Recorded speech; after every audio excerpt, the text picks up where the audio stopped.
जब ज्योति ने कोई विरोध नहीं किया तो पीयूष धीरे धीरे उसके नाजुक अंगों को सहलाने लगा। ज्योति को खुद पर आश्चर्य हो रहा था कि वह उसे यह सब करने दे रही थी। शायद उस पल में वह सिर्फ इंसानी भावनाओं के वश में थी। कुछ समय बाद पीयूष ने ज्योति के अंगों को हल्के से दबाना शुरू किया। और फिर, नमस्ते दोस्तों, आप सभी का स्वागत है। मेरे अपने बेडरूम में आराम से लेटी हुई थी। अगर यह आम दिन होता तो उसकी सांस ने जरूर कोई ना कोई ताना मार ही दिया होता। लेकिन आज घर का माहौल कुछ अलग था। सब लोग बड़े खुश थे और ज्योति को भी आज से घर के कामों में थोड़ी राहत मिलने वाली थी। वह एक साधारण घरेलू महिला थी, लेकिन उसकी खूबसूरती ऐसी थी कि हर कोई उस पर फिदा हो सकता था। शादी को 7 साल हो चुके थे और शादी से पहले वह एक मल्टीनेशनल कंपनी में नौकरी करती थी। लेकिन शादी के बाद उसे सब कुछ छोड़ना पड़ा, क्योंकि उसके ससुराल वालों का बड़ा घर था और उनके इकलौते बेटे यानी उसके पति सब कुछ अकेले संभाल लेते थे। आज का दिन उसके लिए खास था। सब खुश थे, लेकिन ज्योति के मन में एक अजीब सा खटका था। जब वह अकेले कमरे में थी तो उसे 2 महीने पहले का एक किस्सा याद आ गया। उस दिन वह बस में बैठी हुई थी और सो रही थी। अचानक उसे अपने हाथ पर एक अजीब सा स्पर्श महसूस हुआ। जैसे ही उसने देखा तो वह पीयूष का हाथ था। पहले तो उसने सोचा कि शायद वह सो रहा होगा और गलती से उसका हाथ उसके हाथ पर आ गया होगा। लेकिन जब उसने फिर से सोने की कोशिश की तो कुछ देर बाद पीयूष का हाथ उसके हाथ पर फिर से सरकने लगा। उस समय ज्योति ने स्लीवलेस ब्लाउज पहना हुआ था, जिससे उसका हाथ खुला हुआ था। उसे समझ में आया कि यह गलती नहीं, बल्कि पीयूष जानबूझकर कर रहा है। पहले भी उसने 1-2 बार अनजाने में उसे छुआ था, लेकिन यह पहली बार था जब उसने ऐसा हिम्मत करके किया था। ज्योति उस वक्त मायके में एक शादी में गई थी और अब वह वापस देहरादून लौट रही थी। असल में उसका पति भी साथ आने वाला था, लेकिन उसे इन शादियों में कोई खास दिलचस्पी नहीं थी और तबीयत भी ठीक नहीं थी। इसलिए उसने ज्योति को अकेले ही भेज दिया। उन्होंने फ्लाइट से जाने की योजना बनाई थी, लेकिन मायके से जल्दी लौटना पड़ा और इसलिए फ्लाइट की टिकट नहीं मिली। तब ज्योति ने स्लीपर बस का टिकट लिया, लेकिन उसमें भी अकेली सीट नहीं मिली, तो उसने 2 टिकट बुक कर ली। तभी ज्योति की बहन ने कहा कि पीयूष को भी देहरादून जाना है, इसलिए उसे भी साथ ले जाओ। इस तरह ज्योति की बहन ने पीयूष को उसके साथ भेज दिया। पीयूष उसकी बहन का भतीजा था और पहले भी कई बार उससे मिल चुका था। दोस्तों, हमेशा पीयूष ज्योति से अच्छे से पेश आता था, इसलिए इस बार भी सबको तसल्ली थी कि ज्योति के साथ पीयूष जा रहा है। लेकिन बस में अकेलेपन का फायदा उठाकर पीयूष ने ज्योति के हाथ पर अपना हाथ रखना शुरू कर दिया। ज्योति ने सोचा कि शायद हाथ गलती से सरक गया होगा और यह यहीं तक सीमित रहेगा, लेकिन पीयूष ने ज्यादा हिम्मत दिखाई। उस वक्त ज्योति ने कुछ नहीं कहा और सोने का नाटक करती रही, लेकिन अंदर ही अंदर वह सब महसूस कर रही थी। पीयूष जवान था, लगभग 26 साल का, और ज्योति जानती थी कि वह देखने में भी अच्छा था।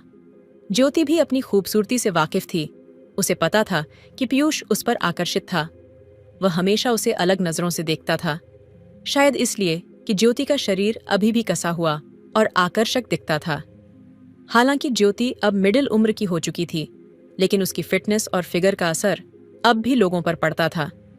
जब वह 4 लोगों के बीच खड़ी होती तो उसकी खूबसूरती का सब पर गहरा असर होता, और यह चीज ज्योति के अंदर एक अजीब से गर्व का एहसास कराती थी। जब भी कोई उसकी सुंदरता की तारीफ करता या उसकी ओर आकर्षित होता तो ज्योति के अंदर खुशी की लहर दौड़ जाती थी। जब पीयूष शादी के दौरान उसे मस्ती करता या कभी कभी हल्का स्पर्श करता तो ज्योति को मजा आता था। कई बार उसने ज्योति से नजरों और स्पर्श के जरिए सुख लिया, लेकिन ज्योति ने कभी इस बात को ज्यादा तवज्जो नहीं दी।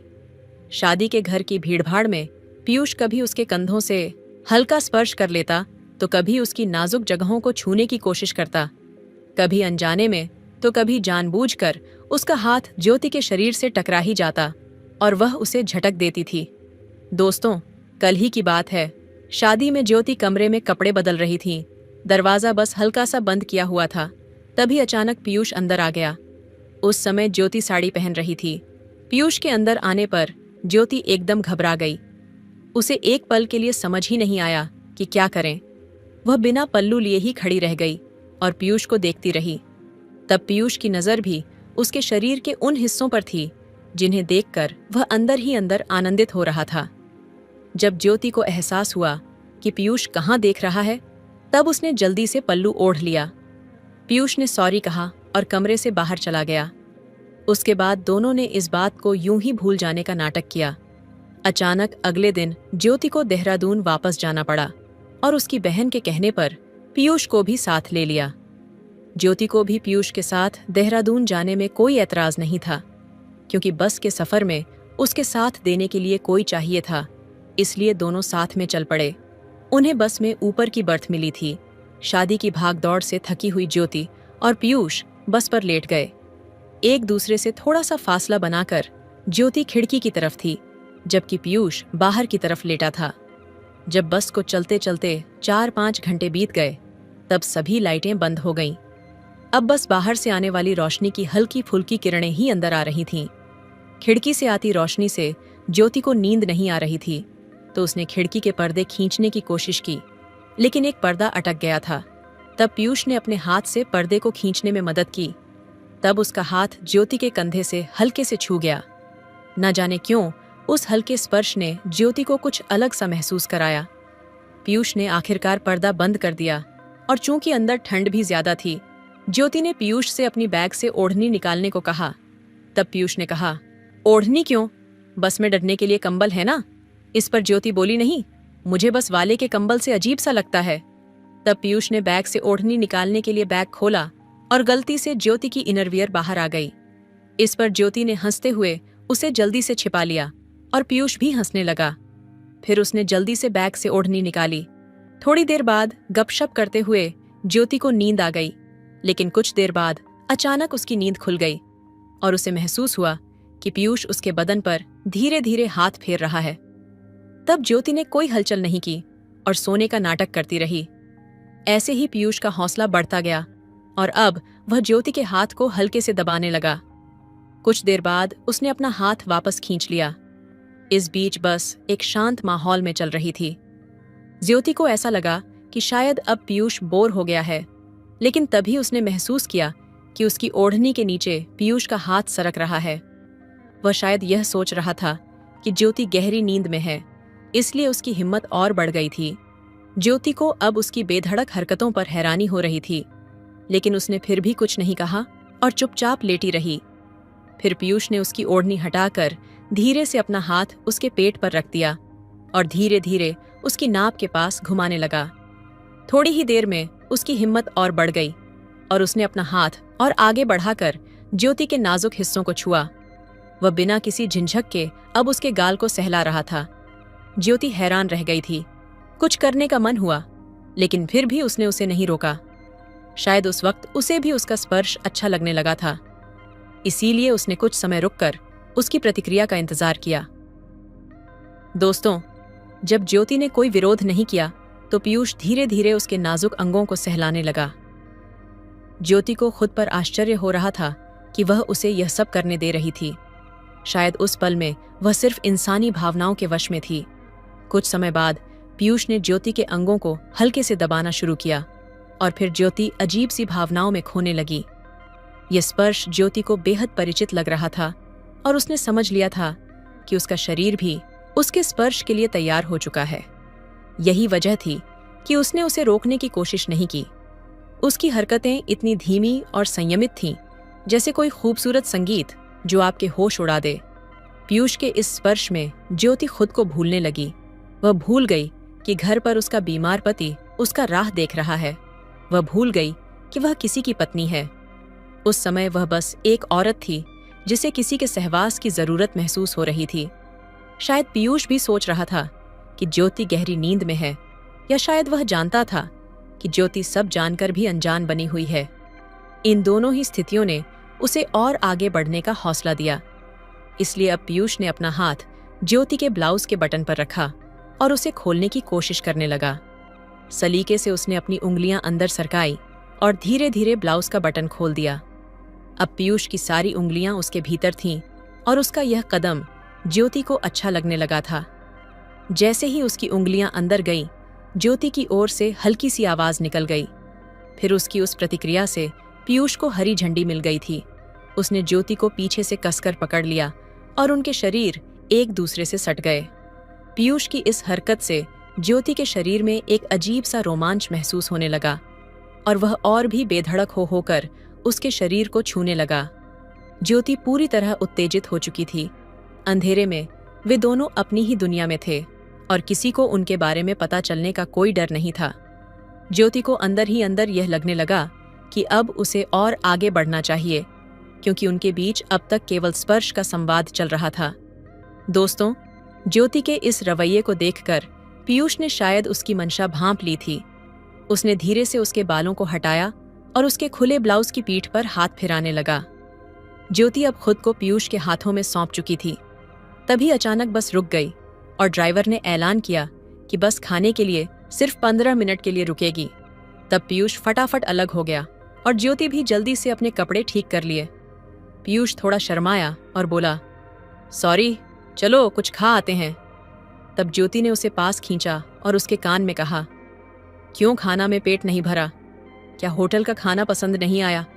अब थोड़ी भूख रखो, लौटकर फिर से टेस्ट लेनी है तुम्हें। फिर पीयूष खुशी से नीचे उतरा और ज्योति को उतरने में मदद करने के लिए अपना हाथ आगे बढ़ाया। वे दोनों ऐसे बस से उतरे जैसे कोई नई प्रेमिका अपने प्रेमी के हाथ में अपना हाथ डालकर चलती है। रेस्टोरेंट की तरफ बढ़ते हुए उनकी नजरें मिली और ज्योति को पीयूष की आंखों में एक अलग ही चमक दिखाई दी। अब पीयूष ज्योति को कामुक नजरों से नहीं बल्कि प्यार से देख रहा था। उन्होंने ने खाना ऑर्डर किया और खाना आने तक दोनों अपने हाथों को एक दूसरे के हाथों में लेकर खेल रहे थे। ज्योति भी यह सब एंजॉय कर रही थी। थोड़ी देर बाद उसने पीयूष से पूछा, पीयूष, तुम्हारी कोई गर्लफ्रेंड नहीं है? इस पर पीयूष ने ज्योति की तरफ देखा और हंसते हुए बोला, अभी तक तो नहीं थी, अब है। तब ज्योति ने चौंक हुए पूछा, कौन है वह? और तुम देहरादून जा रहे हो उसी से मिलने के लिए? तब पीयूष मुस्कुराकर बोला, वह मेरे सामने बैठी है, उसे मिलने कहाँ जाना है? इस मजाक पर ज्योति जोर से हंस पड़ी और बोली, बहुत मजाकिया हो तुम। फिर आगे पूछने लगी, उसका कोई नाम तो होगा ना? तब पीयूष ने मुस्कुराते हुए कहा, तुम्हें तो उसका नाम पता ही है। ज्योति हंसते हुए बोली, अरे पीयूष, अब तुम मुझे ज्योति कहकर बुलाओ। बस में तुमने कहा नहीं और यहाँ कैसी बातें कर रहे हो? कहाँ कहाँ हाथ डाला और अब यहाँ व्यवहार कर रहे हो। पीयूष ने हंसते हुए कहा, ज्योति, तुम हंसती बहुत प्यारी हो। तुम्हें देखकर लगता ही नहीं कि तुम आंटी कहने के लायक हो। तुम्हारा शरीर अब भी एकदम फिट और आकर्षक है। इतना सुनने के बाद ज्योति ने कहा, मस्का मारना बंद करो, मुझे ये बातें सुनने की आदत नहीं रही। अब बस में लौटने पर तुम्हें और भी कुछ दिखाऊंगी, अभी जल्दी खा लो। तब पीयूष ने कहा, मैं बिल दे देता हूँ, तुम बस में जाओ। ज्योति उसे रोकने की कोशिश कर रही थी, लेकिन वह उसकी बात नहीं सुनकर काउंटर पर बिल देने चला गया। दोस्तों, इधर ज्योति बस में जाकर शीशे के सामने खड़ी हो गई। ज्योति के चेहरे पर आज कुछ अलग ही चमक थी, लेकिन मन में एक ख्याल भी आया कि जो मैं कर रही हूँ, क्या यह सही है या फिर इसे रोकना चाहिए? फिर भी उसकी वासना जो पीयूष ने जगाई थी उसे रोक नहीं पा रही थी। घर लौटने के बाद भी जब तक उसका पति ठीक नहीं होता, यह भूख शांत होने वाली नहीं थी। तब ज्योति ने मन ही मन सोचा, अब पीछे हटने का कोई सवाल नहीं है। इस निश्चय के साथ ज्योति बस में बैठी खिड़की से बाहर पीयूष की राह देख रही थी। जैसे ही पीयूष आया, ज्योति ने उसे अपना हाथ बढ़ाकर बस में चढ़ने का इशारा किया। फिर पीयूष पर्दे लगाने लगा। तभी ज्योति ने उसे रोकते हुए बोली, थोड़ा ठहरो, जब बस सड़क पर चलने लगेगी तब अपनी गाड़ी चलाना। लेकिन याद रखना, मुझे धक्का मुक्की बिल्कुल पसंद नहीं है। दोस्तों, उस क्षण ज्योति ने पूरी तरह से महसूस किया कि पीयूष के दिए उस जीवन रस को उसने अपने अंदर समाहित कर लिया। अब वे दोनों थक चुके थे। बस में होने की वजह से वे सभी बाधाएं पार नहीं कर पाए थे, लेकिन फिर भी ऐसा लग रहा था जैसे वे किसी दूसरी दुनिया में पहुंच गए हों। उन्होंने अपने कपड़े ठीक किए और गांव की देवी की आराधना करने के बाद अपने शरीर को नींद के हवाले कर दिया। सुबह बस के छेकर की आवाज से उनकी आंख खुली। वह कह रहा था, अपना सामान देख लीजिए, आधे घंटे में देहरादून का पहला स्टॉप आने वाला है। तब पीयूष ने मेरी तरफ देखा और कहा, मुझे पहले स्टॉप पर ही उतरना पड़ेगा। इस पर मैंने कहा, घर चलो, फ्रेश होकर जाना। मैं हमारे ड्राइवर को बोल दूंगी, तुम्हें जहां जाना हो वह वहां छोड़ देगा। तभी पीयूष बोला, नहीं, मेरे दोस्त का रूम पास में ही है और मुझे वहीं से एक कंपनी में इंटरव्यू देने जाना है। फिर पीयूष ने ज्योति का हाथ पकड़ा और कहा, थैंक यू, तुम्हारे साथ सफर बहुत अच्छा गुजरा। इतना कहकर वह फिर से ज्योति को गले लगा लिया और उसे चूमने लगा। फिर थोड़ी सी बाधाओं को पार करके ज्योति ने फिर से उसके जीवन रस को अपने अंदर समाहित कर लिया। उसके बाद जब पीयूष का स्टॉप आया तब वह बस से उतर गया। बस से उतरते समय ज्योति ने उसे उसके इंटरव्यू के लिए बेस्ट ऑफ लक कहा। जैसे ही पीयूष बस से उतरा, ज्योति खिड़की से उसे जाते हुए देखने लगी। उसका चेहरा आत्मविश्वास से भरा हुआ था और एक हल्की मुस्कान उसके होठों पर खेल रही थी। तब ज्योति के मन में हल्की सी बेचैनी थी, लेकिन उस पल को जीने की संतुष्टि ने उसे शांति दी। उन दोनों के बीच जो कुछ हुआ वह किसी भी रिश्ते की नई शुरुआत थी, या फिर शायद सिर्फ उस पल का अनुभव। लेकिन एक बात तय थी, वह पल हमेशा ज्योति और पीयूष के दिल और जहन में रहेगा। फिर बस आगे बढ़ने लगी और ज्योति अपने ख्यालों में खो गई। पीयूष के साथ बिताए हुए वह लम्हे अब उसके यादों का हिस्सा बन चुके थे। उसके स्पर्श, उसकी आंखों की गहराई और उसका अंदाज, सब कुछ जैसे अभी भी उसके साथ था। ज्योति समझ चुकी थी कि यह जो हुआ वह एक सफर का हिस्सा था, एक ऐसा सफर जिसने उसे उसकी अपनी इच्छाओं से मिलवाया, उन ख्वाहिशों से जिन्हें उसने कभी महसूस नहीं किया था। थोड़ी देर बाद ज्योति अपने डेस्टिनेशन पर पहुंच गई। घर पहुंचते ही ज्योति के मन में विचारों का सैलाब उमड़ने लगा। क्या यह सब सही था? क्या मैंने खुद को अपनी सीमाओं से परे धकेल दिया? लेकिन फिर भी उसने खुद से एक सवाल किया, क्या मुझे इसका पछतावा है? तब उसके पास जवाब था, नहीं, मैंने वह किया जो मेरे दिल ने मुझे करने को कहा, और उस अनुभव ने मुझे एक नई पहचान दी थी। उसने यह सोचा कि पीयूष का वह आत्मविश्वास चेहरा ज्योति के मन में हमेशा के लिए बसा रहा। उसकी हंसी, उसकी बातें और वह जादू भरी रात उसके लिए कभी न खत्म होने वाली याद बन गई। यह सफर उन दोनों के लिए शायद सिर्फ एक मोड़ था, लेकिन ज्योति के लिए यह मोड़ उसकी जीवन की नई राहों को खोलने वाला था। तो दोस्तों, जिंदगी हमेशा हमें ऐसे मोड़ देती है जहां हम खुद को फिर से पहचानते हैं। शायद पीयूष के साथ वह सफर ज्योति के लिए खुद को समझने का एक जरिया था, अपनी इच्छाओं और सीमाओं को जानने का।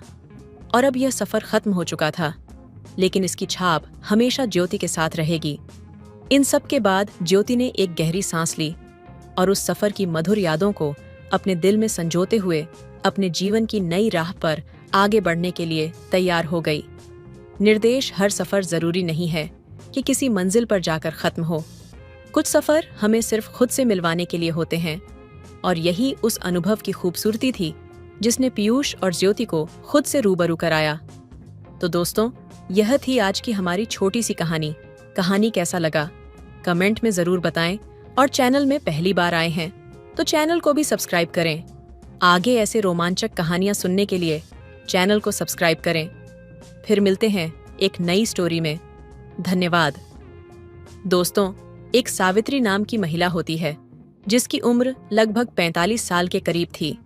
इसकी एक बेटी होती है जिसका नाम अंजलि होता है। इसने अपनी बेटी अंजलि की शादी कर दी थी और वह अपने पति के साथ अक्सर बाहर रहा करती थी। एक बार गर्मियों का समय होता है। अंजलि अपने पति को लेकर अपनी माँ के घर पर आ जाती है और 4-5 दिन के लिए वहीं पर ठहर जाती है। जब सावित्री अपनी बेटी और अपने दामाद को देखती है तो देखते ही बड़ी खुश हो जाती है और इनकी खातिरदारी में लग जाती है। जैसा कि दोस्तों, गर्मियों का समय होता है, ये लोग सब साथ में बैठकर रात के 9 बजे के करीब खाना पीना खाते हैं और खाने के बाद ऊपर छत पर सोने के लिए चले जाते हैं। सावित्री नीचे से देसी तेल लाती है और अपने सिरहाने रखकर सो जाती है। उसका दामाद ये सब देख लेता है और सोचने लगता है कि सासू माँ देसी तेल का क्या करती है, लेकिन सावित्री का यह रोज का काम था। वह रोज देसी तेल अपने सिरहाने रखकर सोया करती थी। अब उसके दामाद का दिमाग ठनक जाता है। वह सोचने लगता है और इस राज्य का पता लगाने के लिए पूरी कोशिश करता है, और वह ठान लेता है कि इस राज्य का वह पूरा पता लगाकर रहेगा कि रोज रोज सासू माँ इस देसी तेल का क्या करती है। दोस्तों, 5 दिन का समय गुजर जाता है। 5 दिन के बाद इसके दामाद को एक ऐसी सच्चाई का पता लगता है, एक ऐसे राज्य का पता लगता है जिसे जानने के बाद उसके रोंगटे खड़े हो जाते हैं, उसके होश उड़ जाते हैं और सोचने लगता है कि एक 45 साल की महिला ऐसा कैसे कर सकती है। जी हाँ दोस्तों, आज की इस घटना को सुनने के बाद शायद आप लोगों को भी बड़ी हैरानी होगी। इसीलिए इस वीडियो में आप अंत तक बने रहिएगा, क्योंकि इस घटना से आपको एक बहुत बड़ी सीख मिलने वाली है। दोस्तों, आप सबसे मेरी विनती है कि मेरे चैनल को प्लीज जरूर सब्सक्राइब कीजिएगा। चलिए जल्दी से कहानी को शुरू करते हैं। दरअसल दोस्तों, ये सच्ची घटना बिहार राज्य की है। बिहार के एक छोटे से गांव में सावित्री नाम की एक महिला होती है। उसके साथ उसके पति भी होते हैं और उसकी एक 5 साल की बेटी होती है जिसका नाम अंजलि होता है। जब अंजलि 5 साल की थी तो इस दौरान सावित्री के पति का एक बीमारी के चलते देहांत हो जाता है। अब सावित्री के ऊपर दुखों का पहाड़ टूट पड़ा था, लेकिन सावित्री का जो पति था उसका कारोबार काफी अच्छा खासा था, काफी प्रॉपर्टी थी और काफी पैसा भी इसके पास था। अब दोस्तों, कर भी क्या सकते थे, जो होना था हो चुका था। अब सावित्री अपनी बेटी के साथ रहने लगती है और उसको अच्छे से पढ़ाने लिखाने लगती है। जो उसकी बेटी अंजलि होती है वह अच्छे से पढ़ती है और पढ़ते पढ़ते लगभग 20 साल की हो जाती है। अब उसकी शादी की चिंता उसकी माँ को सताने लगी थी, इसलिए पास के ही एक गांव में अंजलि की शादी करा देती है। अंजलि का पति एक कंपनी में जॉब करता था। उसकी सैलरी भी अच्छी खासी थी। जॉब के सिलसिले में वह अक्सर बाहर ही रहा करता था, इसीलिए वह अपनी पत्नी अंजलि को भी अपने साथ में ही रखता था। इस तरीके से दोस्तों लगभग 2 साल का समय गुजर जाता है। एक बार गर्मियों की छुट्टी होती है। अंजलि अपने पति को लेकर अपनी माँ के घर पर आ जाती है और यह सोचने लगती है कि 4-5 दिन तक वह यहीं पर रहेगी। जब सावित्री अपने दामाद और अपनी बेटी को देखती है तो देखते ही खुश हो जाती है और उनकी खातिरदारी में लग जाती है। दोस्तों, शाम का समय होता है। ये सब लोग एक साथ बैठकर खाना पीना खाते हैं। फिर सावित्री एक कमरे की साफ सफाई करने लगती है। अचानक उसका दामाद उसे साफ सफाई करते हुए देख लेता है और अपनी सास से पूछता है कि सासू माँ, आप यह क्या कर रही हो? तो सावित्री उससे कहती है कि दामाद जी, यहाँ पर आप लोगों को सोना है, ये आपके सोने का इंतजाम कर रही हूँ। फिर दामाद जी कहते हैं कि हम तो छत पर भी सो जाएंगे, गर्मी का मौसम है। लेकिन उसकी सास कहती है कि अगर आप लोग छत पर सो गए तो बाहर के पड़ोसी लोग देखेंगे, तरह तरह की बातें करेंगे। आप काफी दिनों के बाद आए हो, मेरी बेइज्जती हो जाएगी। फिर जो उसका दामाद होता है वह उसकी बात मान जाते हैं और कहता है कि चलो ठीक है, अगर आप यही चाहती हो कि हम दोनों यहीं पर सो जाएं, तो आप हमारा बिस्तर यहीं पर कर दीजिएगा। दोस्तों, इस तरीके से लगभग 3 दिन का समय गुजर जाता है। 3 दिन तक जो उसका दामाद होता है वह अपनी पत्नी के साथ नीचे कमरे में सोता है। अब एक दिन रात के 9 बजे के करीब यह लोग सब बैठकर खाना खाते हैं। अचानक सावित्री का दामाद अपनी सासू माँ से कहता है कि सासू माँ, आज हम कमरे में नहीं सोएंगे क्योंकि आज गर्मी ज्यादा हो रही है। आज आप हमारा बिस्तर ऊपर छत पर अपने साथ में ही कर दो। सावित्री उसकी बात टाल नहीं पाती है और कहती है कि चलो ठीक है, अगर तुम्हारा मन ऊपर छत पर सोने का है तो आज मैं तुम्हारा बिस्तर ऊपर ही कर देती हूँ। अब ये लोग खाना पीना खाते हैं। जो इसका दामाद होता है वह सोने के लिए ऊपर छत पर अपनी चारपाई पर जाकर लेट जाता है। लगभग 1 घंटे के बाद सावित्री नीचे से एक देसी तेल की बोतल लाती है और अपने सिरहाने रखकर वह सो जाती है। अचानक से उसका दामाद यह देख लेता है और सोचने लगता है कि उसकी सास जो है इस तेल की बोतल से रात में क्या करती है, लेकिन इस बात को वह नजरअंदाज कर देता है और सो जाता है। लेकिन अगले दिन सावित्री फिर से तेल की बोतल लाती है और अपने सिरहाने रखकर वह सो जाती है। अब उसके दामाद का दिमाग ठनक जाता है और सोचने लगता है कि रोज रोज सासू माँ इस तेल का करती क्या है। वह भी रात के समय में सच्चाई का पता लगाने के लिए वह लग जाता है और सोचता है कि जब तक मैं इस सच्चाई का पता नहीं लगाऊंगा तब तक मैं यहाँ से नहीं जाने वाला हूँ। दोस्तों, इस तरीके से पूरे अब 6 दिन गुजर जाते हैं। एक दिन गर्मी ज्यादा हो रही थी। जो सावित्री का दामाद था वह करवटें बदल रहा था, उसको नींद नहीं आ रही थी। लगभग 12 बजे के करीब सावित्री अपनी तेल की बोतल उठाती है और दबे पैरों अपने घर से बाहर निकलने लगती है। अचानक उसका दामाद उसको जाते हुए देख लेता है और उसका पीछा करने लगता है कि आखिर रोज सासू माँ इस तेल की बोतल को लेकर कहाँ जाती है। अच्छा, सावित्री अपने घर के पास ही एक सुनसान जगह थी। एक पेड़ था, वहां पर जाकर बैठ जाती है और सावित्री की ही उम्र का एक व्यक्ति इसके पास आता है और इससे बातचीत करने लगता है। और फिर बातचीत के बाद ये दोनों गलत काम करने लगते हैं। लगभग 1 घंटे तक ये दोनों गलत काम करते हैं और फिर अलग हो जाते हैं। फिर सावित्री अपने घर आने लगती है। जब उसका दामाद ये देखता है कि उसकी सासू में घर पर आ रही है, तो उससे पहले ही वह अपने चारपाई पर आकर सो जाता है। दोस्तों, सावित्री का दामाद अब करवटें बदल रहा था। उसको नींद भी नहीं आ रही थी। इस तरीके से सुबह हो जाती है। उसका दामाद अपनी सांस को महसूस नहीं होने देता है कि उसकी सच्चाई जान चुका है। फिर अगले दिन सब बैठकर रात का खाना पीना खाते हैं। फिर इसका दामाद अपनी चारपाई पर जाकर लेट जाता है और सोने का नाटक करने लगता है। लगभग 12 बजे के करीब फिर से सावित्री उठती है और अपने तेल की बोतल उठाती है और उसी जगह पर पहुंच जाती है। अच्छा, उसके पीछे पीछे उसका दामाद भी पहुंच जाता है और दूर खड़ा होकर यह सब देखने लगता है। फिर थोड़ी देर के बाद वह व्यक्ति सावित्री के पास आता है और इससे बातचीत करने लगता है। बातचीत करने के बाद फिर दोनों गलत काम करने लगते हैं और इस बार यह दोनों 2 घंटे तक गलत काम करते हैं और 2 घंटे में इन दोनों ने लगभग कई बार गलत काम किया था। जब यह दोनों थक जाते हैं तो फिर से सावित्री थोड़ी देर बात करके घर पर आने के लिए निकल जाती है। जो उसका दामाद होता है वह पहले ही अपने चारपाई पर आकर सो जाता है। दोस्तों, सावित्री के दामाद को यह तो पता लग चुका था कि जो उसकी सांस है वह एक गैर मर्द के साथ संबंध बनाती है और अपनी तन की प्यास बुझाया करती है, लेकिन उसे अभी तक यह पता नहीं लगा था कि जो उसकी तेल की बोतल होती है जिसको वह साथ में लेकर जाती है और उस देसी तेल का क्या करती है। इसीलिए उसने सोचा कि अगले दिन वह इस बात का पूरा सच्चाई जानकर रहेगा कि आखिर तेल की बोतल से वह करती क्या है। दोस्तों, अगले दिन लगभग रात के 12 बजे के करीब सावित्री अपनी बिस्तर से उठती है और दबे पैरों उसी जगह पर पहुंच जाती है जहां पर वह रोज उस व्यक्ति से मिला करती है। थोड़ी देर के बाद वह व्यक्ति भी इसके पास आ जाता है और इससे बातचीत करने लगता है और फिर ये दोनों जो है एक दूसरे के साथ गलत काम करने लगते हैं। गलत काम करने के बाद जब ये थक जाते हैं तो फिर अलग होते हैं और सावित्री अपने घर की तरफ आने लगती है, लेकिन उसका जो दामाद है वह दूर खड़ा हुआ ये सब देख रहा होता है और अचानक से वह घर के मेन गेट पर आकर खड़ा हो जाता है और सावित्री का रास्ता रोक लेता है। जब सावित्री अपने दामाद को देखती है तो उसके पैरों के नीचे से जमीन खिसक जाती है। उसके होश उड़ जाते हैं और वह कहती हैं कि दामाद जी, आप सोए नहीं हो और यहाँ पर क्या कर रहे हो। फिर उसका दामाद अपनी सास से कहता है कि सासू माँ, मुझे आपकी सच्चाई का पता लग चुका है कि आप कहाँ जाती हो और किसके साथ मिलती हो।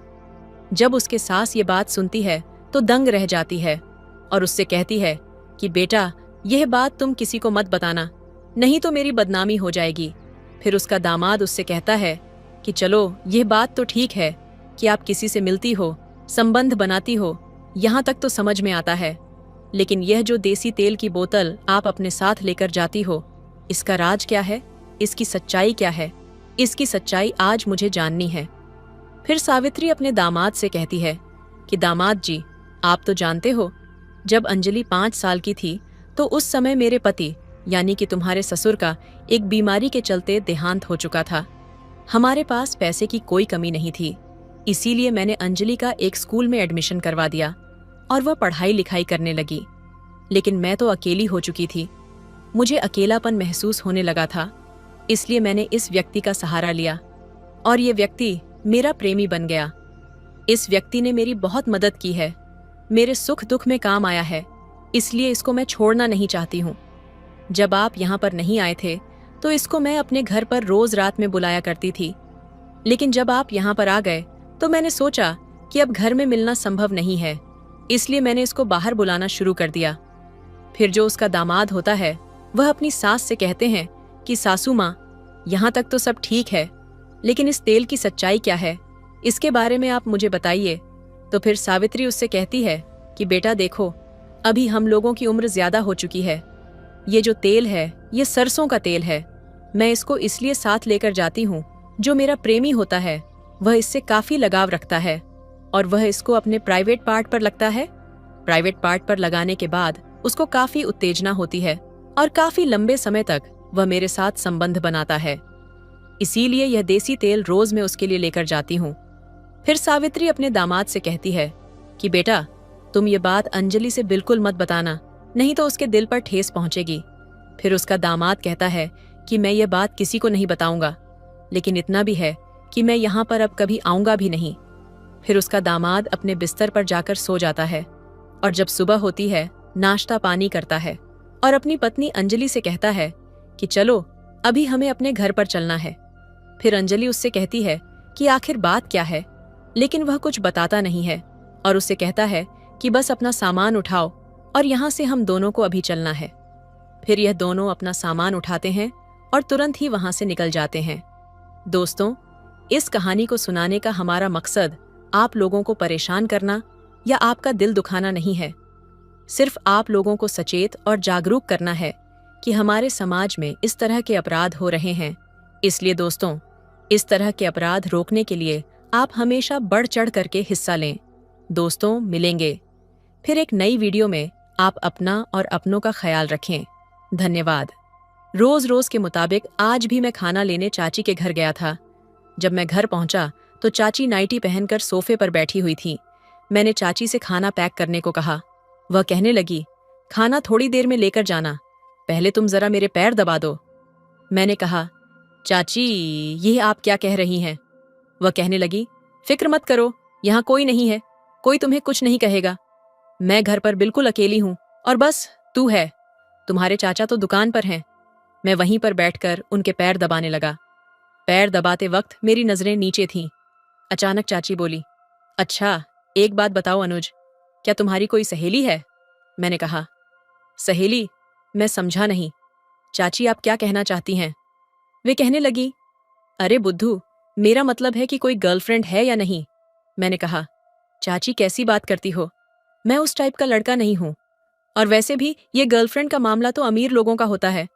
आप तो हमारे घर के हालातों को अच्छी तरह से जानती हैं। वह कहने लगी, अच्छा तो इसका मतलब तुम अभी तक कुंवारे हो। इतना कहकर वह बड़ी जोर से हंसी। उनकी ये बात सुनकर मैं थोड़ा शर्मा गया। वह कहने लगी, अच्छा तो एक बात बताओ, क्या तुम्हारा मन नहीं करता? मैंने कहा, चाची ये आप क्या कह रही हैं, मुझे तो कुछ भी समझ नहीं आ रहा। वह कहने लगी, अरे बुद्धू, अब क्या, सब कुछ मैं खुलकर बताऊं तुम्हें? तुम्हारे अंदर बिल्कुल भी समझ नहीं है। दिखने में तो एकदम गबरू जवान लगते हो और दिमाग बच्चों जैसा है। चलो आज मैं तुम्हें सिखाती हूँ। इतना कहकर चाची मुझे अपने कमरे में ले गई और दरवाजा बंद कर लिया। फिर उन्होंने मुझे जो कुछ दिखाया आप इस कहानी में जानेंगे। दोस्तों, अगर आप मेरे चैनल पर नए होंगे तो मेरे चैनल को सब्सक्राइब कीजिएगा और कहानी को लास्ट तक सुनिएगा, बहुत मजा आएगा। मेरा नाम अनुज है और मेरी उम्र 17 साल है। मैं सुरेश चाचा के पास काम करता हूँ। मेरी उम्र ज्यादा नहीं है, लेकिन हालात और तंगी होने की वजह से मैं एक मजबूत जिम का मालिक हूँ। सुरेश चाचा मेरे कोई रिश्तेदार नहीं है, बस मैं उनके पास काम करता हूँ। वह उम्र में मुझसे काफी बड़े भी हैं, इसलिए मैं उनको चाचा कहता हूँ। और उनकी बीवी को चाची तकरीबन 3 साल पहले मैं उनके पास आया था और उस वक्त मैं सिर्फ 14 साल का था। तब से लेकर आज तक मैं उनके पास ही काम करता हूँ और अपनी पूरी ईमानदारी और मेहनत से उनके पास काम कर रहा हूँ। इसी वजह से चाचा मेरे साथ बहुत नरमी से पेश आते हैं और वह मुझ पर पूरा भरोसा भी करते हैं। सुरेश चाचा की फैमिली कोई ज्यादा बड़ी नहीं है। उनकी 2 बेटियां और 1 बेटा है और बीवी है। उनकी बीवी की बहुत ही कम उम्र है। चाचा की उम्र 60 साल के करीब है और उनकी बीवी की उम्र तकरीबन 35-36 साल की है। उन दोनों की उम्र में इतना फर्क क्यों है, इसके बारे में मुझे ज्यादा नहीं पता। उनकी बड़ी बेटी की उम्र 15 साल और छोटी बेटी 12 साल की है और उनका बेटा जो है वह इस वक्त सिर्फ 9 साल का है। उनका कारोबार भी बहुत अच्छा चलता है। यही वजह थी कि उनके घर में जरूरत की हर चीज मौजूद थी। मुझे उनके घर में आने जाने पर कोई रोक टोक नहीं थी और उनके घर के सामान मैं ही लाया करता था। चाचा सुरेश मुझे अपने घर का मेंबर ही समझते थे। जब से मैंने यहाँ काम करना शुरू किया था तब से लेकर आज तक सब कुछ ठीक ठाक चल रहा था और शायद ऐसे ही चलता रहता। मगर एक दिन कुछ ऐसा हुआ कि मेरे मन में हलचल पैदा हो गई और मेरी जिंदगी ने एक नया घर कर लिया। हुआ कुछ यूं कि मैं रोज के मुताबिक घर का सामान लेकर सुरेश चाचा के घर पहुंचा तो मेरे 2-3 बार दस्तक देने के बावजूद किसी ने ना तो जवाब दिया और ना ही दरवाजा खोला। फिर कुछ देर इंतजार करने के बाद मैंने गेट को हल्का सा धक्का दिया तो वह लॉक नहीं था। फिर मैं खुद ही गेट खोलकर अंदर दाखिल हो गया और बिना झिझक के ही मैं किचन की तरफ सामान रखने के लिए चल पड़ा। मैं अभी किचन के करीब पहुंचा ही था कि मुझे किचन के साथ ही बने हुए बाथरूम से हल्की हल्की सिसकारियां जैसी आवाज सुनाई दी थी। तो मैं वहीं पर रुक गया, मगर इस वक्त मुझे बिल्कुल भी समझ नहीं आ रहा था कि यह आवाजें किस टाइप की हैं, क्योंकि वह सिसकारियां किसी के रोने की नहीं लग रही थीं। वह तो एक अलग ही तरीके की आवाजें थीं, जिसको समझने से मैं बिल्कुल अनजान था। कुछ देर तो मैं यूं ही खड़ा रहा, मगर जब आवाजें काफी तेज होने लगीं तो मुझसे रहा नहीं गया और मैं बाथरूम की तरफ जाने लगा। अभी मैं दरवाजे के करीब ही पहुंचा था कि आवाज आना बंद हो गई, तो मैं दोबारा किचन की तरफ आ गया और सामान रखने लगा। मैं सामान रखकर बाहर निकल ही रहा था कि बाथरूम का दरवाजा खुला और अंदर से चाची को निकलता हुआ देखा। मगर जब उनकी नजर मुझ पर पड़ी तो एकदम से हड़बड़ा सी गई और लाल पीली होकर गुस्से से मेरी तरफ देखते हुए बोली, तुम अंदर कब आए? उनके इस तरह पूछने पर मैं एकदम से डर गया और हक लाकर बोला कि बस चाची अभी आया था, क्योंकि बाहर मैं खड़े होकर दरवाजा बजाया। मगर जब कोई जवाब नहीं आया तो मैं खुद ही अंदर आ गया था। मेरी यह बात सुनकर चाची खामोश हो गई और किचन की तरफ चली गई। उस वक्त घर में चाची के अलावा और कोई भी नहीं था। खैर, उन्होंने मुझे खाना पैक करके दिया तो मैं खाने का टिफिन लेकर सीधा दुकान की तरफ चल दिया। दुकान पर आने के बाद भी मेरा सारा ध्यान चाची की तरफ ही था कि आखिर चाची बाथरूम में क्या कर रही थी और वह ऐसी आवाजें क्यों निकाल रही थी। पूरा दिन सोचने के बावजूद मैं इस बात को नहीं समझ पाया, तो मैंने उस ख्याल को अपने जहन से निकाला और सारा ध्यान काम की तरफ लगा दिया। मगर दूसरे दिन जब मैं खाना लेने चाची के घर गया तो मैंने चाची में बहुत बदलाव महसूस किया। मतलब कि जिस तरह वह मुझे आज देख रही थी, पिछले 3 सालों में उन्होंने मुझे ऐसे कभी नहीं देखा था। जब तक मैं वहां खड़ा रहा, तकरीबन उनका का ध्यान मेरी तरफ ही था। फिर थोड़ी देर बाद उन्होंने खाने का टिफिन पैक करके मेरे हाथ में पकड़ा दिया, जिसको लेकर मैं दरवाजे की तरफ चल पड़ा। अभी मैं घर से बाहर निकलने वाला ही था कि उन्होंने मुझे पीछे से आवाज दी, तो मैं मुड़कर उनके पास आ गया और बोला, जी चाची, कहिए तो।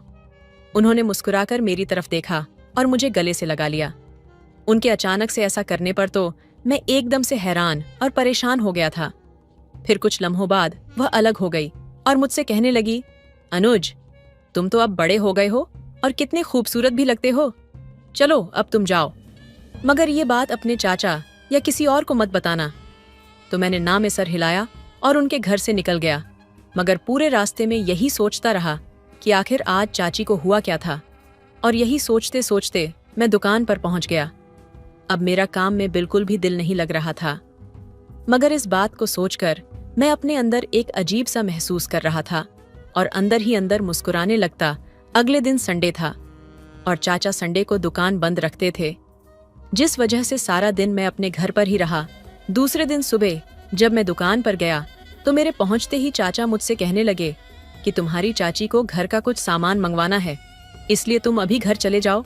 तो मैं चाचा की बात सुनकर खुशी खुशी उनके घर की तरफ चल दिया।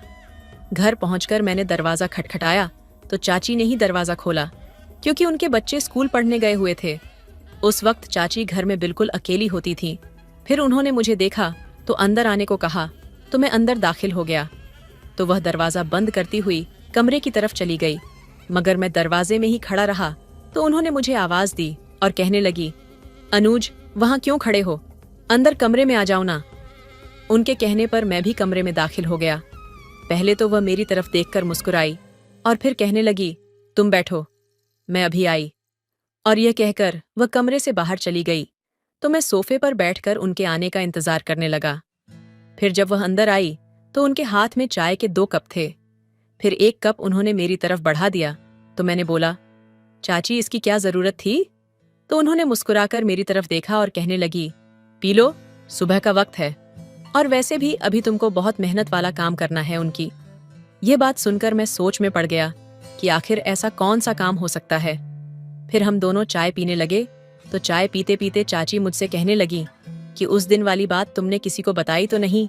मैं उनकी यह बात समझ गया था कि वह कौन सी बात कर रही है, मगर मैं अनजान बनते हुए उनसे बोला, कौन सी बात चाची? तो वो कहने लगी, अरे इतनी जल्दी भूल गए तुम? तुम्हें याद नहीं है जब तुम परसों खाना लेने आए थे और जाते हुए मैंने तुमको गले से लगाया था?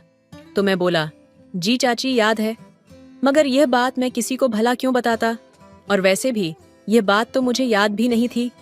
अभी आपने जिक्र किया है तो याद आई मेरे। ये कहते हुए वो उठी और मेरे बिल्कुल करीब आकर बैठ गई। फिर मुझसे कहने लगी, देखो अभी तुम में इतनी समझ नहीं है कि कौन सी बात छुपाने वाली है और कौन सी नहीं, क्योंकि जो काम मैं तुमसे लेने वाली हूँ उसके बारे में किसी को पता नहीं चलना चाहिए। वह मुझे बड़े प्यार से समझा रही थी और मैं उनकी बातें बड़े गौर से सुन रहा था, मगर इस वक्त मेरे अंदर कई सवाल जन्म ले रहे थे कि ऐसा कौन सा काम हो सकता है। खैर, जब यह सब बातें वह मुझसे कह चुकी तो मैंने उनसे कहा कि चाची आप बिल्कुल बेफिक्र रहो, मैं आपसे वादा करता हूँ कि आप जिस बात को मना करेंगी वह बात मैं किसी को भी नहीं बताऊंगा। मेरी यह बात सुनते ही वह एकदम से मुस्कुराते हुए बोली, शाबाश बेटा, मुझे तुमसे यही उम्मीद थी। और यह कहकर वह खड़ी हो गई। मगर हैरत का पहाड़ तो मुझ पर उस वक्त टूटा जब चाची ने पैरों की मालिश करने को बोला। कहने लगी, आज काम बहुत ज्यादा था इसलिए मैं बहुत थक गई हूँ अनुज, तुम थोड़े पैर दबा दो। मैंने कहा, चाची ये आप क्या कह रही हैं? वह कहने लगी, फिक्र मत करो, यहाँ कोई नहीं है, कोई तुम्हें कुछ नहीं बोलेगा। मैं घर पर बिल्कुल अकेली हूँ और तुम्हारे चाचा तो दुकान पर हैं। मैं वहीं पर बैठकर पैर दबाने लगा। पैर दबाते वक्त मेरी नजरें नीचे ही थीं। अचानक चाची बोली, अच्छा एक बात बताओ अनुज, क्या तुम्हारी कोई सहेली है? मैंने कहा, सहेली? मैं समझा नहीं, चाची आप क्या कहना चाहती हो? वह कहने लगी, अरे बुद्धू, मेरा मतलब है कि कोई गर्लफ्रेंड है या नहीं। मैंने कहा, चाची कैसी बातें करती हो, मैं उस टाइप का लड़का नहीं हूँ, और वैसे भी ये गर्लफ्रेंड का मामला तो अमीर लोगों का होता है, आप तो हमारे घर के हालातों को अच्छी तरह से जानती हैं। वह कहने लगी, अच्छा इसका मतलब तुम अभी तक कुंवारे हो। इतना कहकर वह बड़ी जोर से हंसी। उनकी यह बात सुनकर मैं थोड़ा शर्मा गया। वो कहने लगी, अच्छा तो एक बात बताओ, क्या तुम्हारा मन नहीं करता? मैंने कहा, चाची आप क्या कह रही हैं? मुझे कुछ समझ नहीं आया। वह कहने लगी, अरे बुद्धू, अब तो सब कुछ मैं खुलकर बताऊंगी तुम्हें, तुम्हारे अंदर बिल्कुल भी समझ नहीं है, दिखने में तो एकदम गबरू जवान लगते हो और दिमाग बच्चों जैसा है। चलो आज मैं तुम्हें सिखाती हूँ। उनकी ये बात सुनकर मैं थोड़ा घबरा गया। मैंने कहा, चाची मुझे देर हो रही है, मैं दुकान पर जाता हूँ। वह कहने लगी, अभी तो आए हो, इतनी क्या जल्दी है, रुको तो जरा। इतना कहकर उन्होंने मुझे रोक लिया। फिर वह कहने लगी, तुम जानते हो तुम्हारे चाचा कितने बूढ़े हो गए हैं, उनकी और मेरी उम्र में कितना फर्क है। काश मैं गरीब घर में पैदा ना हुई होती तो इस बूढ़े के साथ कभी शादी ना होती। इतना कहकर वह कहने लगी, थोड़े घुटने भी दबा दो ना। मैं थोड़ा हिचकिचाने लगा। वो कहने लगी, शर्माओ मत, तुम दबा दो। उस वक्त उन्होंने मैक्सी पहनी हुई थी और मैक्सी को कुछ ज्यादा ही ऊपर खींच लिया था। इस तरह का नजारा मैंने पहले कभी नहीं देखा था, इसलिए मैं बहुत नर्वस था। वह कभी कभी बातें करते हुए मेरे बालों में हाथ फेर देती, फिर कहने लगी, तुम्हारे चाचा तो मुझे खुश कर ही नहीं पाते, दुकान से आकर ही सो जाते हैं। मैं तो अभी जवान हूँ, भला मैं कहाँ जाऊँ? अब तुम ही बताओ मैं क्या करूँ? मैं उनकी बातें सुन तो रहा था लेकिन कुछ पल्ले नहीं पड़ रहा था। अचानक उन्होंने मेरा हाथ पकड़कर अपने पास बिठा लिया और मुझसे चिपक कर बैठ गई। फिर न जाने कैसी कैसी बातें करने लगी। कुछ बातें मेरी समझ में आती और कुछ नहीं। उनकी इस तरह की बातों से मैं अंदर से बहुत ज्यादा बेचैन होने लगा। मैं खुद पर काबू नहीं कर पा रहा था। आखिर मैं करूं तो क्या करूं? धीरे धीरे वह अपने मकसद में कामयाब हो गई और मैं कुछ न कर सका। मैं पसीने से शराब हो चुका था, लेकिन चाची बहुत खुश थी। कहने लगी, काफी टाइम बाद आज मेरे दिल को सुकून पहुंचा है। अनुज, तुम्हें भी अच्छा लगा ना? मैंने उनकी बात का कोई जवाब नहीं दिया और नजरें झुकाकर इसी तरह बैठा रहा। और फिर इस तरह उन्होंने मुझसे वह मेहनत वाला काम करवा ही लिया जिसकी थकान मुझे 2 दिन तक महसूस होती रही। लेकिन उसके बाद मैं अपने अंदर बहुत बड़ी बदलाव महसूस करने लगा था। मुझे ऐसा लग रहा था कि अब मैं बड़ा हो चुका हूँ। अगले दिन जब मैं खाना लेने चाची के घर आया तो आज भी चाची इसी काम के लिए तैयार बैठी थी और फिर वक्त गुजरने का पता ही नहीं चला। मगर अब मुझे बहुत डर लग रहा था कि चाचा को क्या कहूँगा कि इतनी देर कहाँ लगा दी, क्योंकि वह बड़ी बेसब्र से खाने का इंतज़ार कर रहे होंगे। फिर इस बात का जिक्र मैंने चाची से किया कि चाचा इतनी देर लगाने की वजह पूछेंगे तो मैं उनको क्या जवाब दूंगा। मेरी ये बात सुनकर वह कहने लगी, तुम इस बात से बिल्कुल भी परेशान मत हो। चाची काफ़ी समझदार थीं, तो उन्होंने फौरन एक कहानी तैयार कर ली कि अगर तुम्हारे चाचा पूछे तो उनसे कह देना कि चाची की तबीयत ठीक नहीं थी और उन्होंने दवाई लेने मुझे स्टोर भेजा था और खाना भी तैयार नहीं था। जिस वजह से देर हो गई, चाची की बात सुनकर मैं बहुत खुश हुआ, क्योंकि उनकी ये बात सही थी। तो मैं फौरन से खाना लेकर सीधा दुकान पर पहुंच गया। दुकान पर ग्राहकों का इतना ज्यादा भीड़ नहीं था। सुरेश चाचा मुझे गौर से देख रहे थे। फिर उनके पूछने पर मैंने एक कहानी सुना दी जो चाची ने अपने दिमाग से बनाई थी। तो चाचा ने भी उसे सच मान लिया और खाना लेकर खाने लगे। मगर न जाने क्यों मैं चाचा से नजरें नहीं मिला पा रहा था, क्योंकि मेरे अंदर यह एहसास पैदा होने लगा था कि मैं चाचा के साथ नम का हराम कर रहा हूँ। मगर साथ साथ मेरा ध्यान उस होने वाले वक्त की तरफ भी जा रहा था जो एक फिल्म की तरह मेरे दिमाग में चल रहा था, और साथ ही मैं अपने अंदर एक बहुत बड़ी बदलाव भी महसूस कर रहा था। अगले दिन जब मैं खाना लेने गया तो चाची बहुत खुश लग रही थीं। आज उनका एक अलग ही रूप था, मगर मैंने कोई ज्यादा बात नहीं की, बल्कि ज्यादा देर खामोश ही रहा। क्यों मुझे चाचा सुरेश के साथ शर्मिंदगी महसूस हो रही थी? शायद यही वजह थी कि मैं चाची से बात करने से हिचकिचा रहा था, जबकि चाची मुझे मुस्कुराते हुए देखे जा रही थीं। मगर मेरी यह हालत देखकर उन्होंने मुझसे कोई बात नहीं की। फिर खाने का टिफिन मेरे हाथ में देते हुए मुझसे कहने लगी कि क्या बात है अनुज, आज तुम बहुत उदास लग रहे हो। चाची की बात सुनकर मैं सिर्फ इतना कहने लगा कि बस ऐसे ही। तो चाची कहने लगी, कल जो तुमने मुझे खुशी दी थी, मैं उसके लिए तुम्हारी बहुत शुक्रगुजार हूँ। और देखो, तुम कुछ बुरा मत सोचना, बस तुम मेरी ज़रूरत का ख्याल रखो और मैं तुम्हारी ज़रूरत का ख्याल रखूंगी, और उसी तरह हम दोनों को एक दूसरे की ज़रूरतों का ख्याल रखना है। ये कहकर चाची ने 1000 का नोट मेरी जेब में डाल दिया। मैंने तिरछी नज़रों से चाची की तरफ देखा तो चाची कहने लगी, हमें बस एक दूसरे के बारे में सोचना और किसी दूसरी सोच को दिमाग में आने की जगह बिल्कुल भी नहीं देनी है। तुम समझ रहे हो ना मैं क्या कह रही हूँ? तो मैंने चाची की इस बात को न समझते हुए भी हाँ में सिर हिला दिया।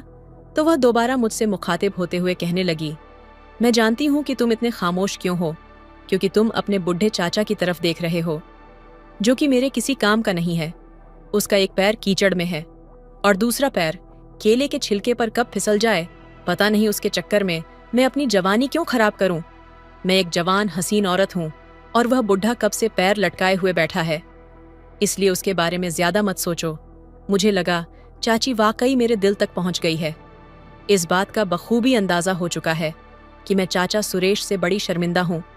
चाची ने मुझे इस शर्मशार से निकालने के लिए काफी समय दी और फिर मुझे इस बात पर हासिल कर ही लिया कि जो कुछ हमारे बीच हुआ वह हमारी जरूरत थी, जिसको चाचा सुरेश पूरा नहीं कर सकता था। इंसान अपने दिमाग के लिए जरूरत बना लेता है, और इसी तरह हमने भी अपने इस जरूरत के लिए कुछ दलीलें बना ली थीं ताकि अपने ज़मीर को खुश कर सके और इस खेल को जारी रख सके। इसके बाद तो हमारा रोज का आदत हो गया था और मुझे भी आदत सी हो गई थी। अब तो मैं इंतजार करता कि कब वह कहे और मैं खाना लेने के लिए चाची के घर जाऊं। फिर एक दिन जब मैं खाना लेने गया तो चाची मुझसे कहने लगी कि ज्यादा टाइम निकला करो, मुझे सब्र नहीं होता। तुम कोशिश करके कोई पूरा दिन निकालो ताकि हम तसल्ली से काम कर सके। तो मैंने उनको अपनी मजबूरी बताई कि मैं ज्यादा वक्त कैसे निकाल सकता हूँ, मैं इस मामले में मजबूर हूँ। तो चाची कहने लगी कि चलो फिर मैं ही कुछ करती हूँ, कोई तरकीब सोचती हूँ। दूसरे दिन जब चाची के घर गया तो वह काफी खुश नजर आ रही थी। मैंने वजह पूछी तो उन्होंने बताया कि मुझे एक तरकीब सूझी है जिसमें तुमको 3-4 दिन के लिए दुकान की जिम्मेदारी संभालनी होगी और साथ ही हमारे घर भी आकर रहना पड़ेगा। तो मैंने चाची से पूछा कि वह कैसे मुमकिन है, जिस पर वह कहने लगी, मैं तुम्हारे चाचा को 3-4 दिनों के लिए दूसरे शहर भेज सकती हूँ, क्योंकि तुम्हारे चाचा के बड़े भाई की कुछ दिनों से तबीयत बहुत खराब है। लेकिन तुम्हारे चाचा दुकान और घर की मजबूरी की वजह से उनके पास नहीं जा पा रहे हैं। तुम दुकान का सारा काम करते रहना मैं बखूबी जानता था और घर में रहना भी मेरे लिए दुश्वार नहीं था। तो मैंने फौरन हामी भर ली। तो चाची ने कहा, ठीक है, मैं तुम्हारे चाचा से आज रात ही बात करती हूँ, लेकिन अगर वह तुमसे पूछे तो यह जाहिर मत होने देना कि तुम इस बात को पहले से ही जानते हो। ऐसा जाहिर करना कि यह बात अभी तुम्हारे सामने आई है। तो मैंने चाची से बोला, आप फिक्र ना करो, मैं ऐसी ही करूँगा। दूसरे दिन जब मैं दुकान पर गया तो चाचा ने मुझे अपने पास बुलाया और कहने लगे कि मैं उनकी गैर हाजिरी में दुकान चला सकता हूँ। मैंने चाचा से अनजान बनते हुए कहा कि चाचा आप कहीं जा रहे हो?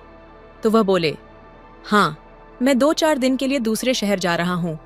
जिस पर मैंने चाचा को यकीन दिलाया कि आप फिक्र ना करो, मैं यह काम पूरी जिम्मेदारी से संभाल लूंगा। चाचा तो बस तसल्ली के लिए ही पूछ रहे थे, वैसे तो वह जानते थे कि मैं तमाम काम समझता हूँ। फिर कुछ देर खामोश रहने के बाद वह कहने लगे कि मुझे दुकान की इतनी फिक्र नहीं है जितनी घर की है, क्योंकि घर में भी तो किसी मर्द का होना जरूरी है। इसलिए मैं चाहता हूँ कि 3-4 दिन के लिए तुम हमारे घर में ही रह लो। मैं चाचा के चेहरे की तरफ ही देख रहा था। इससे पहले कि मैं कुछ बोलता, चाचा दोबारा बोल पड़े, अगर तुम्हारे घर वालों को कोई एतराज ना हो तो मेरी गैर मौजूदगी में तुम रात को हमारे घर ही सो जाना। तो मैंने बोला, चाचा आप कैसी बातें करते हैं, मेरे घर वालों को भला क्या एतराज होगा? आप ऑर्डर करो, मैं रहने के लिए हाजिर है। मैंने चाचा को समझा दिया और चाचा के चेहरे से भी लगा जैसे कोई बोझ उनके सर से हट गया हो। फिर कुछ समझने के बाद चाचा ने बताया कि वह कल अपने बड़े भाई के घर लिए रवाना हो जाएंगे। फिर उस दिन जब मैं खाना लेने गया तो चाची को यह खुशखबरी सुनाई। चाची तो खुशी से पागल हो गई। फिर शाम को दुकान बंद करने के बाद चाचा ने दुकान की चाबियां मेरे हवाले कर दी और बताया कि वह 3 दिन तक के लिए अपने बड़े भाई के पास जा रहे हैं और चौथे दिन ही वापस आएंगे। फिर मुझे हिदायत दी कि कल अपने घर वालों को बताकर आना कि मैं 3-4 दिन तक चाचा के घर पर ही रहूंगा। मैंने इस बात में सर हिला दिया। घर जाते हुए आने वाले चंद दिनों के ख्यालात मेरे दिमाग में गर्दिश कर रहे थे। उसी वजह से मैं रात को अच्छी तरह से सो भी नहीं पाया। सुबह नहा धोकर तैयार हुआ और 2 जोड़ी कपड़े पैक किए और घर वालों को बताकर दुकान की तरफ चल दिया। पूरा दिन मैं दुकान पर रहा। दोपहर को खाना भी करीब के होटल से मंगवा लिया था और बड़ी शिद्दत से शाम होने का इंतजार करने लगा। जैसे ही शाम हुई तो मैं दुकान बंद करके चाचा के घर पहुंच गया। चाची ड्राइंग रूम में बैठी हुई मूवी देख रही थी, जबकि उनकी दोनों बेटियां फर्श पर बैठकर स्कूल का काम करने में बिजी थीं और उनका लड़का अपने खिलौनों के साथ खेल रहा था। चाची काफी खुश नजर आ रही थीं। मैंने पहले तो दुकान का सारा हिसाब किताब बताया और सभी पैसे चाची के हाथ में पकड़ा दिए। फिर चाची ने मेरे लिए खाना गर्म किया और टेबल पर लगा दिया। जब मैं खाना खा चुका तो चाची भी दूसरे सोफे पर जाकर बैठ गई। चाची मुझसे कह रही थी कि इसे अपना ही घर समझो, मगर चाची की बड़ी बेटी बार बार अपनी किताबों से नजरें उठाकर मेरी तरफ ही देख रही थी। उनके बच्चे मुझे जानते थे और मुझसे काफी घुले मिले हुए भी थे, लेकिन आज पहली बार मैं यूं इस वक्त उनके घर आया था, इसलिए शायद उन्हें कुछ हैरानी हुई थी। चाचा की बड़ी बेटी काफी समझदार थी। उसे इस बात का पता था कि उनका बाप घर नहीं है, इसलिए मैं उनके घर रहूंगा जब तक कि उनका बाप वापस ना आ जाता। अभी मुझे बैठे हुए कुछ देर गुजरी थी कि चाची का बेटा खिलौने छोड़कर मेरी गोद में आकर बैठ गया और कुछ देर मेरी गोद में खेलता रहा और फिर सो गया। चाची उसे मेरी गोद से लेने के लिए मेरे करीब आई तो मेरी नजरें गैर इरादी तौर पर उनकी बेटी की तरफ उठ गई कि कहीं उसने अपनी माँ का मेरे इतने करीब आना देख तो नहीं लिया। वह अपने काम में बिजी थी। चाची उसको मेरी गोद से उठाते हुए बोली कि चलो तुम भी आओ, तुम्हें तुम्हारे सोने की जगह दिखा दूं। मैं खामोशी से उठा और चाची के पीछे चल दिया। चाची ने पहले तो अपने बेटे को अपने रूम में लिटाया, फिर एक कमरा छोड़कर अगले कमरे का दरवाज़ा खोलते हुए कहने लगी कि यह तुम्हारा कमरा है और तुम्हें यहाँ कोई डिस्टर्ब नहीं करेगा सिवाय मेरे। यह कहते हुए चाची मुस्कुराई और एक आंख दबा दी। मैंने कहा, ठीक है। मैं भी मुस्कुराकर उनकी तरफ देखने लगा। मेरे साथ वाला कमरा ही दोनों बेटियों का था। कमरा देखकर हम वापस ड्राइंग रूम में आ गए। चाची और मैं काफी देर तक इधर उधर की बातें करते रहे। जब रात को 10 बजे तो चाची अपनी बेटियों को सोने के लिए कहने लगी। फिर मैंने भी सोने को कहकर उठ गया। सोना कहाँ था, बस उनकी बेटियों को भूलवाना था। तो मैं अपने कमरे में आकर लेट गया। फिर तकरीबन 12 बजे के करीब मेरे कमरे का दरवाज़ा खुला तो मैंने देखा कि कमरे में चाची दाखिल हुई हैं। फिर वह मेरे करीब आई और मुझसे कहने लगी, उठो और मेरे कमरे में चलो। और इस तरह चाची मुझे उठाकर अपने कमरे में ले गई और अंदर से दरवाज़ा बंद कर लिया। फिर जैसे ही चाची मेरे करीब आई और इससे पहले कि हमारे बीच कुछ होता, तभी चाचा पर्दे के पीछे से बाहर आए और एक जोरदार तमाचा मेरे मुंह पर मारा और चाची की चूटियां पकड़कर जमीन पर फेंक दिया। चाचा को हम दोनों पर पहले ही शक हो गया था, क्योंकि रोज रोज मैं दुकान पर खाना लेकर लेट पहुंचता था, इसलिए वह काफी टाइम से हम दोनों पर नजर रख रहे थे। और आज चाचा ने हम दोनों को रंगे हाथों पकड़ लिया था। चाचा ने मार मार कर मेरा मुंह लाल कर दिया था और कहने लगे, नमक हराम, मैंने तुझे अपनी औलाद की तरह समझा था और तू जिस थाली में खा रहा था उसी में छेद कर रहा था। निकल जा मेरे घर से। चाचा ने चाची को भी बहुत मारा। इस हादसे की वजह से हम सबकी जिंदगियां बदल गई थीं। मैं बेरोजगार हो गया और चाचा ने चाची को तलाक दे दिया, जिसका असर उन मासूम बच्चों पर पड़ा जो अभी बहुत छोटे थे। अब आप बताएं दोस्तों, इसमें सबसे ज्यादा गलती किसकी थी, अनुज की या फिर चाची की? और इस हादसे की वजह से सबसे ज्यादा नुकसान किसका हुआ? अपनी राय कमेंट में जरूर दें। वीडियो अच्छी लगे तो लाइक करें, शेयर करें, सब्सक्राइब करें। धन्यवाद। हेलो दोस्तों, स्वागत है आपका हमारे चैनल पर। मेरा नाम श्रेया है और मेरी उम्र 18 साल है और आरव 26 साल का बहुत ही स्मार्ट और हैंडसम है। उसे मैं दिल में ही बहुत प्यार करती थी पर बोल नहीं पा रही थी। एक दिन उसको मैं अपनी दिल की बात बोलने के लिए उसके पास पहुंच गई और उसे एक प्यारी सी मुस्कान के साथ उसकी आंखों में देखते हुए कहना शुरू किया, तेरे बिना ये जिंदगी अधूरी सी लगती है। हर लम्हा अब तुझसे जुड़ने की चाहत है। तू जो पास होता है दिल को सुकून मिलता है। तेरी बाहों में जैसे पूरा जहां मिल जाता है। ये शायरी सुना के उसे प्रपोज कर दी। फिर मैंने आरव की ओर देखा। उसके दिल की धड़कनें तेज हो गई थीं। आरव के चेहरे पर एक हल्की मुस्कान थी, जैसे उसे पहले से ही पता हो कि श्रेया उससे कुछ खास कहने वाली है। श्रेया ने धीमे से उसकी आंखों में देखते हुए कहना शुरू किया। आरव मेरी बातों में खो सा गया था। उसकी आंखों में चमक थी। श्रेया की आवाज में वो खनक थी जो आरव को और करीब खींच रही थी। उसने अपने दिल की सारी भावनाओं को शायरी के रूप में बयां किया था। आरव थोड़ा चौंकता हुआ लेकिन मुस्कुराते हुए बोला, श्रेया, ये जो तुम कह रही हो क्या वो सच है? श्रेया ने शर्माते हुए हल्के से सिर झुका लिया, लेकिन उसकी आंखों में जवाब था। फिर उसने थोड़ा और हिम्मत जुटाते हुए कहा, तूने मेरी जिंदगी को खूबसूरत बना दिया है। तेरी आंखों में मुझे मेरा जहां मिल गया है। तेरी हंसी की वो मासूमियत दिल को भा जाती है। तेरे करीब होने से हर दर्द छुप सा जाता है। आरव अब और कुछ कहने की स्थिति में नहीं था। उसने धीरे से श्रेया का हाथ थाम लिया और कहा, तुम्हारे शब्द मेरे दिल के सबसे करीब हैं श्रेया। तुमने जो महसूस किया है वो मैं भी महसूस करता हूँ। तुम्हारी मौजूदगी मेरी जिंदगी का सबसे खूबसूरत हिस्सा है। वो दोनों एक दूसरे की आंखों में खोए हुए थे, जैसे वक्त वहीं ठहर गया हो। श्रेया और आरव एक दूसरे के करीब बैठे थे।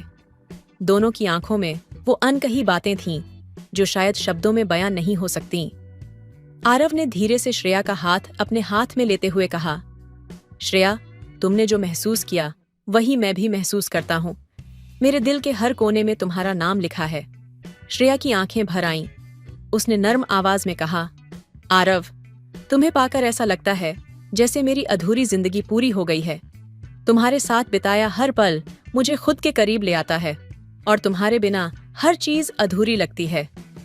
आरव ने उसकी आंखों में झांकते हुए कहा, श्रेया, तुम मेरे लिए सिर्फ एक नाम नहीं हो, बल्कि वो ख्वाब हो जो मैंने हमेशा देखा था। तुम्हारे बिना ये ख्वाब अधूरा है। तुम्हारे बिना हर रंग फीका है। श्रेया ने हल्की सी मुस्कान के साथ कहा, तो फिर क्यों ना हम दोनों एक दूसरे के इस ख्वाब को पूरा कर दें? आरव ने उसकी ओर बढ़ते हुए कहा, तुम्हारे बिना इस जिंदगी की कोई मीनिंग नहीं है श्रेया। तुमसे हर पल जुड़ना, हर खुशी तुम्हारे साथ साझा करना और हर गम में तुम्हारा साथ होना, ये सब कुछ मैं चाहता हूँ। उसने धीरे से श्रेया के कंधे पर हाथ रखा और पास आकर कहा, क्या तुम भी मेरे साथ हमेशा के लिए जुड़ना चाहोगी? श्रेया ने मुस्कुराते हुए अपनी आंखों में एक अद्भुत चमक के साथ हाँ कहा। उसने हल्के से अपना सिर आरव के कंधे पर टिका लिया मानो उसकी दुनिया पूरी हो गई हो। उन दोनों के बीच अब कोई शब्द नहीं थे, बस एक गहरी चुप्पी थी जिसमें प्यार का एक खूबसूरत एहसास था। उनके दिलों की धड़कनें एक दूसरे के लिए प्यार का इकरार कर रही थीं। इस तरह वो दोनों उस पल में खो गए जिसमें सिर्फ अपनापन था, एक दूसरे के प्रति एक अटूट विश्वास था और जिंदगी को साथ जीने का वादा था। वो शाम धीरे धीरे रात में बदल रही थी, लेकिन उनके दिलों में जो भावनाएं जागी थीं, वो उजाले की तरह चमक रही थीं।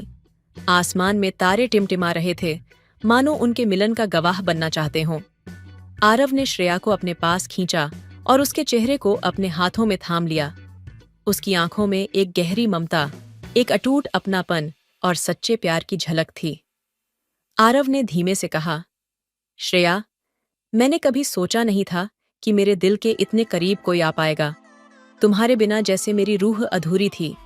हर सांस में तुम हो, हर ख्वाब में सिर्फ तुम्हारा ही चेहरा है। तुमसे मिलने के बाद मुझे ये एहसास हुआ कि प्यार क्या होता है और ये कितनी गहराई तक दिल को छू सकता है। श्रेया की आंखों में आंसू थे, लेकिन वो आंसू खुशी के थे। उसने आरव की ओर देखते हुए कहा, आरव, तुमने मुझे वो सब दिया जो मैं हमेशा से चाहती थी। तुम्हारे साथ हर लम्हा जैसे एक सपना बन गया है। मुझे तुम्हारे साथ ऐसा सुकून मिलता है जैसे मैं खुद को पा रही हूँ।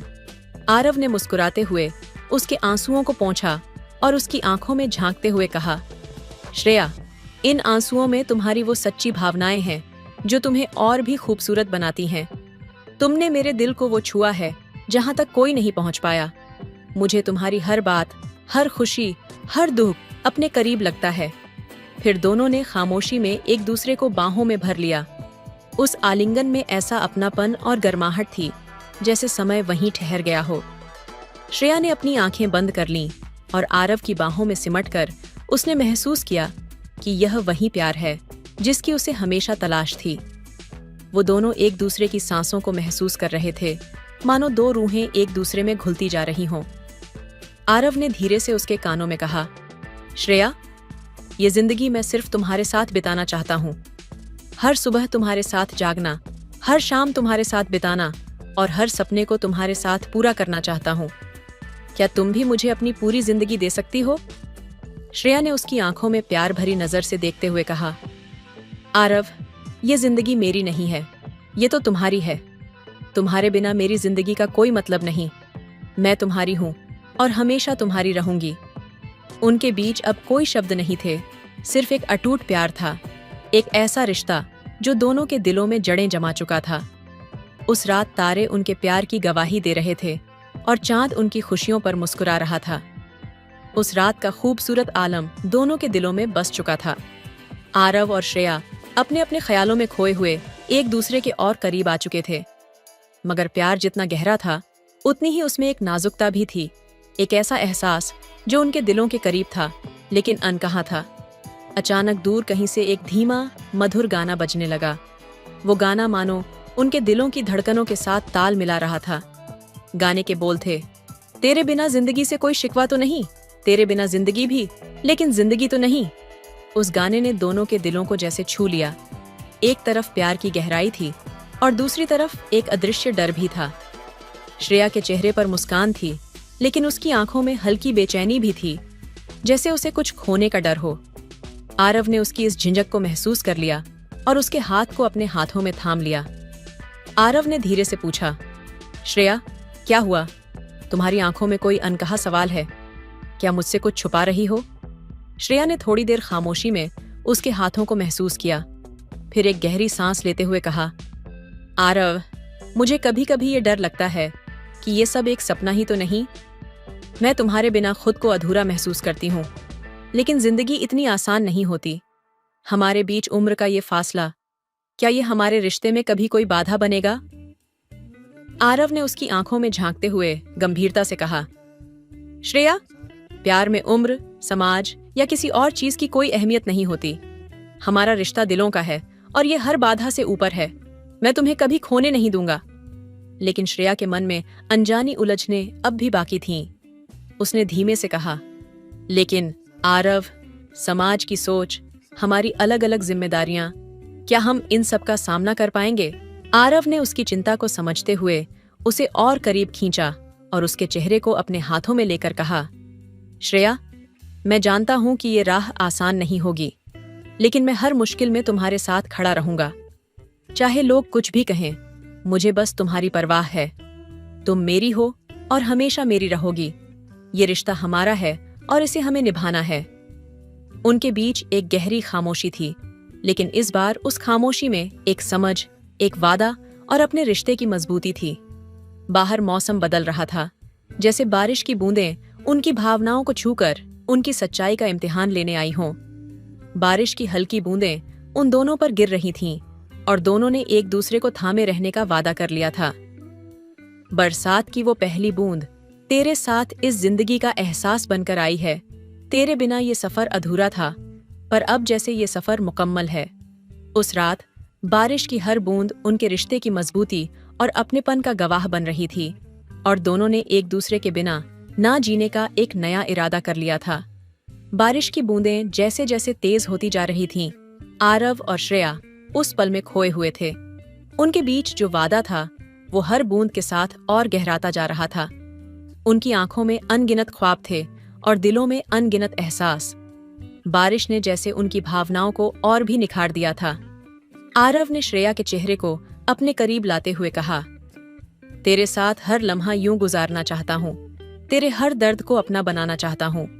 कभी दूर ना हो ये तुम्हारी हंसी, तेरी मुस्कान में ही मुझे मेरा जहां नजर आता है।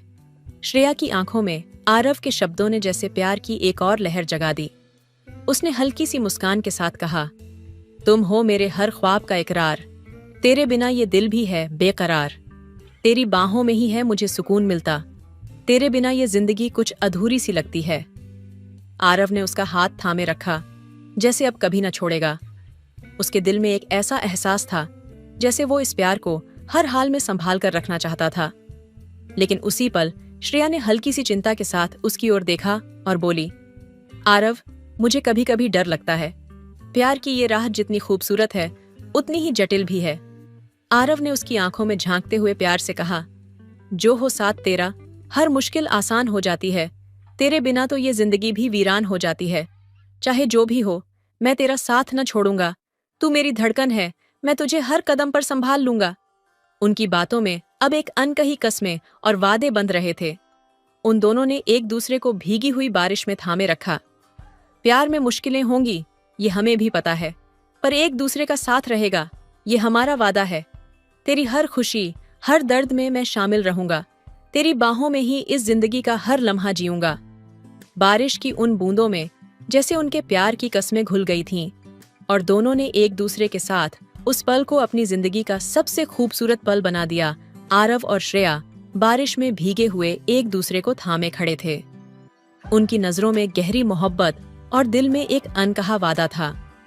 जैसे जैसे बारिश की बूंदें तेज होती जा रही थीं, वैसे वैसे उनका प्यार भी गहराता जा रहा था। हर बूंद उनके रिश्ते की ताकत और उनके वादों की गहराई को बयान कर रही थी। तभी आरव ने श्रेया की ठंडी उंगलियों को अपने हाथों में कसकर पकड़ते हुए कहा, श्रेया, मैं जानता हूं कि हमारे रास्ते में कई मुश्किलें आ सकती हैं, लेकिन मैं हर कदम तुम्हारे साथ चलने का वादा करता हूं। तुम ही मेरे हर ख्वाब की हकीकत हो। श्रेया ने उसकी आंखों में झांकते हुए कहा, आरव, मैंने कभी नहीं सोचा था कि कोई मेरे दिल के इतने करीब आ सकता है।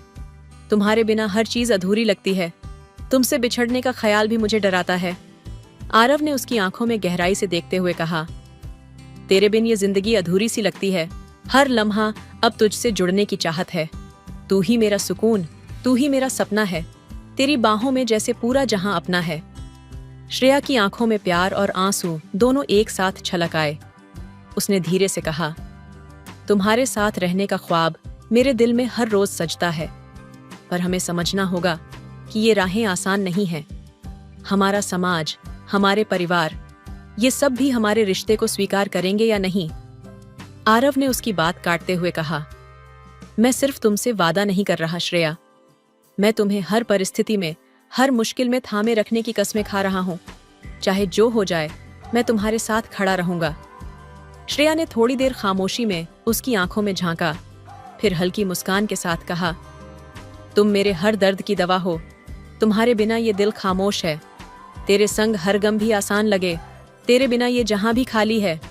तभी अचानक बारिश रुक गई। आसमान में बादल हट रहे थे और चांद की हल्की रोशनी उन दोनों पर पड़ रही थी।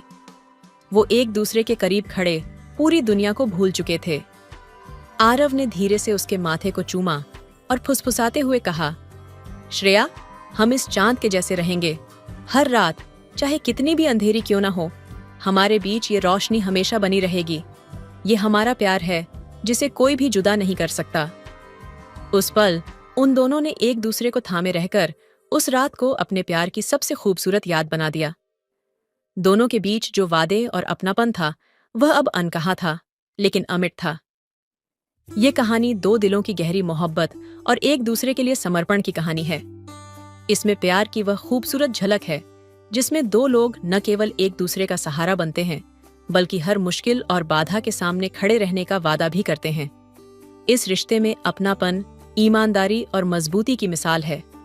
ये कहानी हमें यह सिखाती है कि प्यार में सिर्फ रोमांस ही नहीं होता, बल्कि एक दूसरे के लिए निस्वार्थ समर्पण और संघर्ष भी शामिल होता है।